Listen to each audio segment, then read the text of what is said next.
With just a few days until Christmas, the 12-foot pine tree in my parents' mansion glittered with Swarovski ornaments, casting a beautiful glow over the snowy landscape of Maple Avenue. The dining table, set with Wedgwood china, already held the Christmas dinner menu. I'm Jennifer Miller, a real estate agent in Greenwich, living with my husband Michael and our 6-year-old son Tommy in a new residential area about 15 minutes from this affluent neighborhood. Michael earns around $70,000 as a middle manager at an IT company. While we're not wealthy, we've built a happy home together.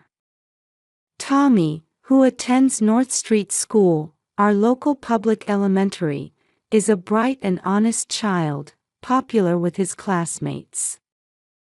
Influenced by my mother, who was a high school teacher, I'm passionate about education.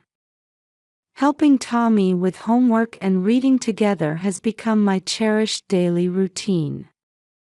Every Sunday, our family attends dinner at my parents' home, Robert and Margaret's. My sister Elizabeth is married to a cardiac surgeon, my sister Catherine is a lawyer, and my youngest brother William is a university professor, all marriages my parents proudly consider suitable. My parents' white Victorian mansion, built in the 1920s, stands as a symbol of Greenwich's history and tradition. My father, a retired investment banker, and my mother, influential in Greenwich's social circles, maintain a facade of charitable work and are pillars of the First Presbyterian Church. We siblings share the responsibility of caring for our aging parents. Elizabeth manages priority appointments at Greenwich Hospital. I handle contracts and maintenance with Heritage Home Maintenance. Catherine provides legal counsel for wills and inheritance, and William manages the investment portfolio. But lately, Tommy has been reluctant to visit his grandparents. "Mom, do I have to go to Grandma's house?" Tommy's words tugged at my heart. While my parents eagerly encourage expensive lessons and give lavish birthday presents to their other grandchildren, they maintain a cold attitude toward Tommy. At Greenwich Women's Club luncheons, Mother talks endlessly about her other grandchildren, rarely mentioning Tommy. Our brick house may be modest compared to my parents' mansion, but this modern colonial home that Michael and I chose together is filled with the warmth of family life. Weekends spent playing catch with Tommy in the nearby park or enjoying backyard barbecues. Can't my parents understand the joy in these simple pleasures? "It's okay, Tommy. Mom and Dad are here for you." Hugging my son, I steeled my resolve. This Christmas, I would protect him, no matter what. Standing on our balcony, looking down at the horse chestnut trees and rose garden, I sighed deeply, feeling uneasy about the upcoming family gathering.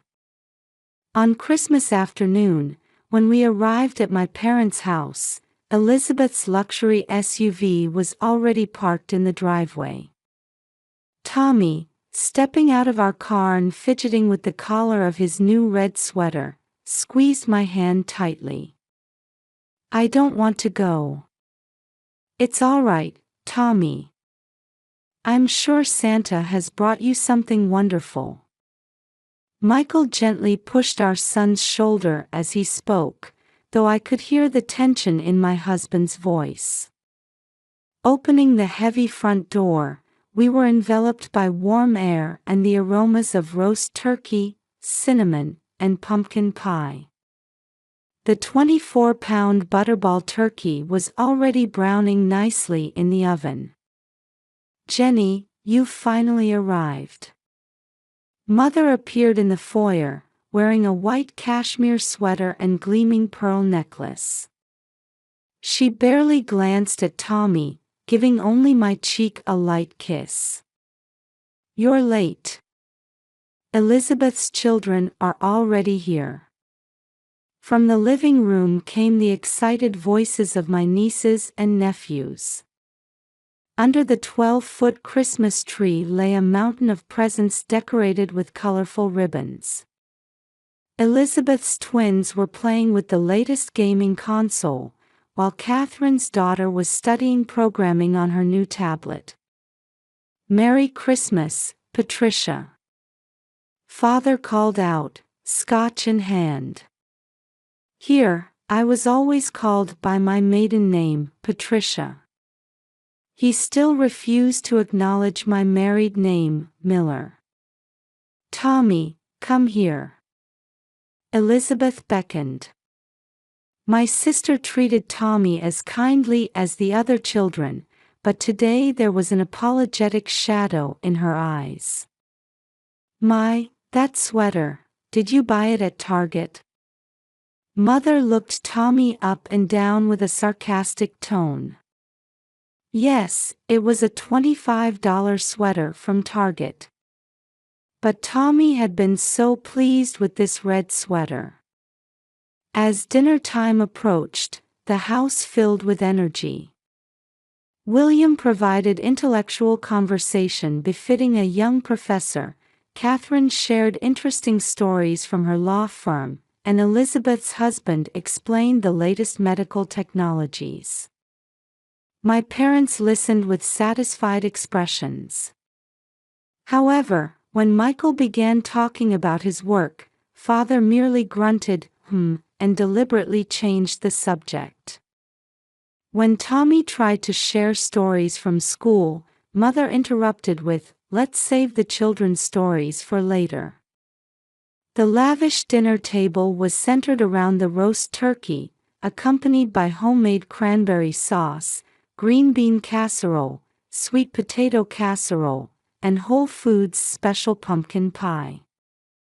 The dishes arranged on Wedgwood china looked like pages torn from a magazine. "Let us say grace." As Father began the prayer, everyone closed their eyes and clasped their hands. "Lord, we thank you for this bountiful meal, our successful children, and our wonderful grandchildren." Even in the prayer's words lurked invisible discrimination. After dinner came the time for exchanging presents. The whole family gathered around the fireplace. First, Elizabeth's children. Mother handed over large boxes containing the latest gaming consoles and designer clothes. Catherine's children received educational tablets, and William's child got premium sports equipment and a programming learning set.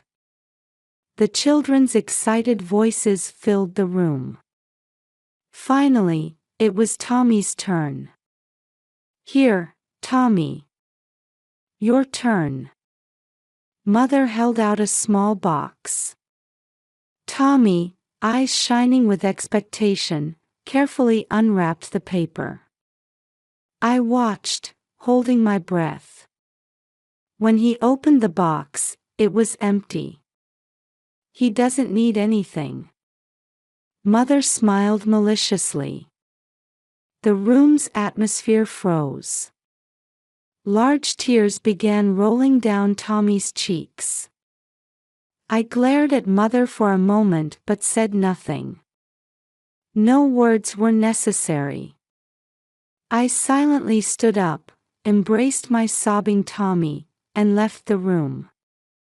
Michael wordlessly followed. Behind us fell a heavy silence, and I heard Elizabeth's small sigh. As we headed toward the entrance, I caught sight of the family photographs on the wall.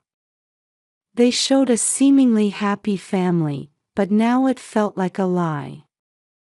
Outside, snow continued falling quietly.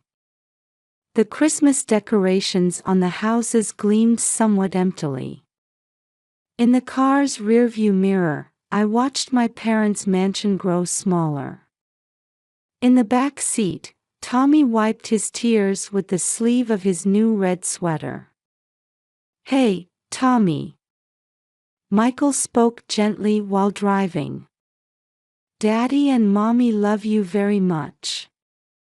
That will never change, no matter what Grandpa and Grandma think. The next morning, before dawn, my smartphone began buzzing incessantly. The family group chat was overflowing with words of anger and sadness. What happened last night is absolutely unacceptable. Elizabeth's words appeared on the screen. Our parents' actions constitute clear emotional abuse. As a lawyer, I cannot overlook this. Catherine's professional opinion. I would never treat even my students this way. Even William, usually calm, sent an uncharacteristically emotional message. Then, responses from our parents. Patricia's choices led to these results. This is what happens when you marry someone with such limited education. As I stared at the screen, Tommy slept exhaustedly beside me. He had woken several times from nightmares last night, eventually ending up sleeping in our bedroom. The siblings gathered at Catherine's law office. From the high-rise windows in Manhattan, Greenwich's cityscape appeared hazily in the distance. Let me first explain from a legal perspective. Catherine began, opening her laptop.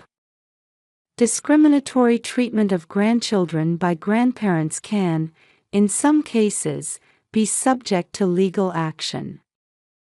But that's a last resort. Elizabeth maintained a doctor's calm expression. What we need now is effective sanctions against our parents. William stood at the whiteboard, listing out their current support system. I've calculated the impact on our parents' lifestyle if we stop all Sunday dinners, medical transportation, and home maintenance management. William showed his spreadsheet.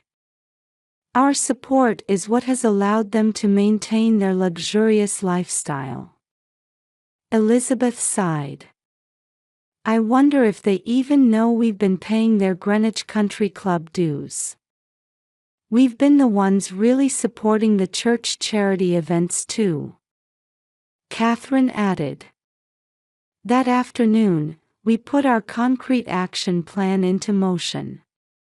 First, Elizabeth contacted our parents' primary physician. I'm sorry, but we'll have to discontinue transportation support. Next, Catherine called the home maintenance company. We won't be renewing the regular maintenance contract. William instructed the investment advisor. Please remove my name from my parents' account management. The social media impact spread surprisingly quickly. In the Greenwich Women's Club private group, the Christmas party incident became the central topic. Longtime friends began cutting ties with Mother one after another. Changes were also evident in the church community, with our parents quietly being removed from charity event committees. Robert and Margaret seemed to have lost their way. The whispers of the church ladies spread quietly. Changes began appearing in the mansion itself. The roses went untended.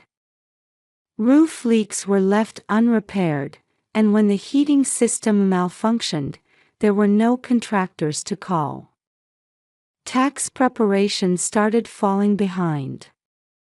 Had our parents never realized that we had been handling all these practical matters for years?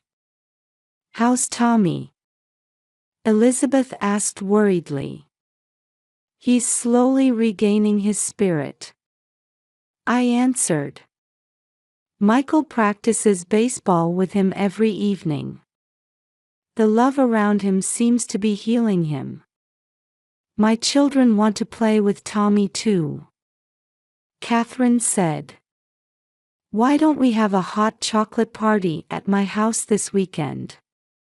The cousins enjoyed playing with Tommy purely, unaffected by the complex adult situation.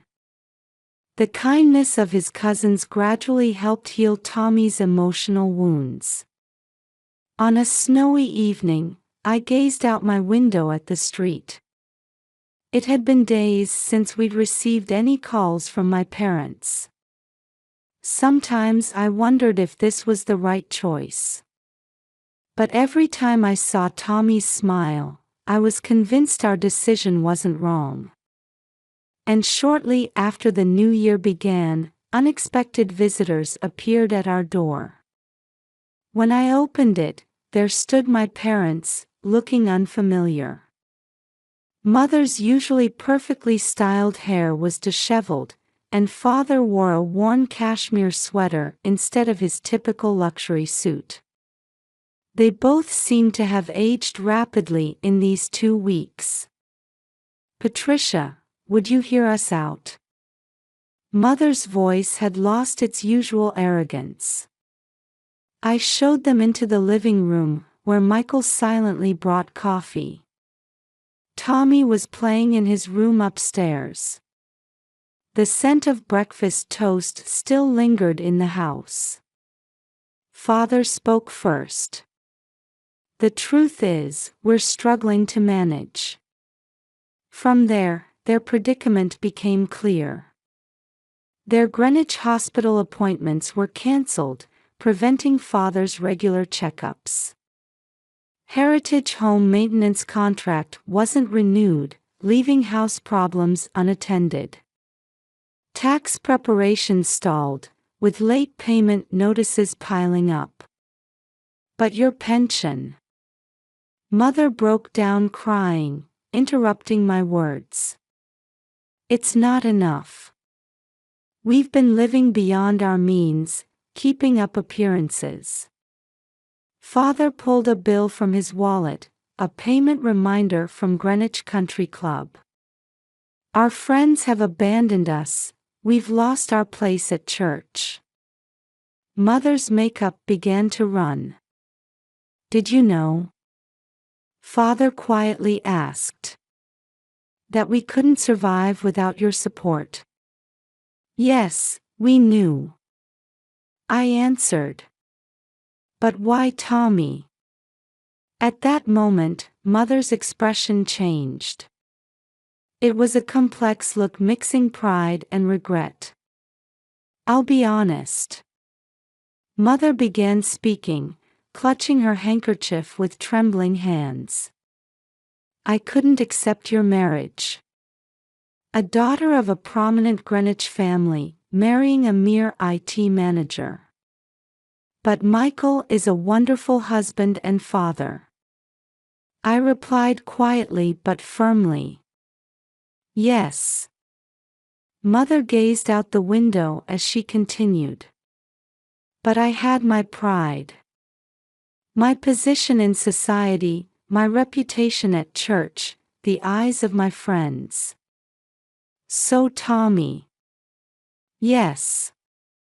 That child was proof of the marriage that betrayed our expectations. Every week at family dinner, seeing him." Father interrupted. "No, Margaret. That's wrong." Mother turned in surprise at Father's unexpected words. "We were wrong. Our vanity and pride blinded us to what truly matters." Father's voice trembled. "We maintained our luxury lifestyle thanks to your support. And we repaid that kindness with cruelty." Mother remained silent, gripping her handkerchief tightly. "We apologize." Father bowed his head deeply. "To Tommy, and to your family." However, Mother's attitude remained somewhat different. "But our social standing." At that moment, we heard a small sound from upstairs. Tommy was sitting halfway up the stairs. How much of the conversation had he heard? "Grandma, why don't you like me?" Tommy's innocent question froze the atmosphere in the room. Mother stared at Tommy, speechless. For the first time, true regret appeared in her eyes. I don't deserve forgiveness." The mask Mother had worn for years seemed to fall away. "But if you'll allow me." Mother's voice broke. "Could we start over? As a real family?" I silently watched Tommy. Should we burden a 6-year-old heart with such weight? But in my son's eyes, I saw something that adults couldn't see. "Don't cry, Grandma." Tommy came down the stairs and approached Mother. "I have my red sweater. I'll let you borrow it." At those pure words, Mother's pride completely crumbled. Heedless of her running makeup, she began sobbing openly. Father silently stood and walked to the window. Outside, the New Year's snow continued falling quietly. "Would you give us a chance?" Father's voice quivered slightly. I exchanged glances with Michael, who gave a small nod. "But there are conditions." I faced my parents. "You must truly accept Tommy and our way of life. Not for appearances or social standing, but from your hearts." My parents nodded silently. Change wouldn't come overnight. But from this day, a new chapter in our family's story was beginning. 3 months have passed. My parents' house on Maple Avenue no longer maintains its former luxury. Their Greenwich Country Club membership has lapsed, and Mother's cherished Wedgwood china set has been put up for sale. Weekly housekeeping services have been cancelled, and they now tend to the rose garden themselves. What is true happiness, really? Mother sighed while pulling weeds in the garden, wearing work gloves from the hardware store instead of her luxury leather ones. Father has set aside his pride as a retired investment banker and started volunteering as a bookkeeper at the local senior center. Though unpaid, his face shows more peace than before. Money and status weren't everything after all. Father murmured while playing catch with Tommy on weekends. Those words seemed to carry genuine regret and realization. Change came gradually but surely. My parents now attend new family dinners at our house every Saturday. Though the meals aren't as luxurious as before, our homemade lasagna somehow feels warmer. "Look, Grandma. I drew this." When Tommy shows Mother his family drawing from school, small tears glisten in her eyes. "It's beautiful, Tommy. May I hang it in my room?" Those words carry none of their former arrogance. Elizabeth has resumed helping with medical appointments, Catherine has restarted legal consultations, and William assists with their now modest household finances. However, this time we who provide support have clear conditions. Love should be unconditional, Catherine declared at our siblings' meeting. But support needs conditions. A new support system was established to sustain our parents' retirement, this time with mutual responsibilities and promises documented in a notarized agreement. Of course, not everything has been smooth. Sometimes, Mother's old habits surface. When invited by former social circle friends, she's tempted to keep up appearances. But Father quietly reminds her. Margaret, remember what truly matters. At First Presbyterian Church, our parents have moved from their front row seats to sit in back as ordinary parishioners, seeking genuine prayer rather than superficial faith. We had strayed from God's teachings. Elizabeth witnessed father confessing to the pastor. After leaving the Greenwich Women's Club, mother joined a local book club instead. There, titles and appearances don't matter. Just people sharing their love of books. I never knew such warm connections existed. Mother admits honestly. Changes appeared in their house too. Luxurious decorations have disappeared, replaced by Tommy's drawings and family photos. The Christmas tree changed from a 12-foot giant to a cozy 6-foot one. But the time spent decorating it together has become priceless. Maybe this is what true luxury means. One day, mother mused. Financial worries about retirement haven't completely disappeared. But for the first time, our parents are facing reality and choosing to live an honest, modest life. Now I realize how much we lost through our pride and vanity. Father's words mix deep regret with new hope. And the biggest change has been in their relationship with Tommy. Grandpa, thank you for coming to watch my baseball. When Tommy waves to father in the stands during his Little League game. Grandma, thank you for helping me with math. When he hugs mother after she helps with his homework. A child's pure heart had begun weaving new bonds, forgiving the adult's mistakes. A child's unconditional love was the greatest gift of all. Mother quietly wept while reflecting on the incident with the empty Christmas box. Our family is beginning to discover genuine happiness that money and status could never buy. It's not flashy or grand, but it's a warm, lasting happiness that reaches deep into our hearts. There will surely be more challenges ahead. Elizabeth says. But now we understand. We know how precious true family bonds really are. Outside the window, spring sunlight streams down. New buds are beginning to sprout on the horse chestnut trees lining Maple Avenue. In the dappled sunlight, I can see Tommy helping his grandparents tend to the garden. The box that was once empty is now filled with precious memories and lessons learned.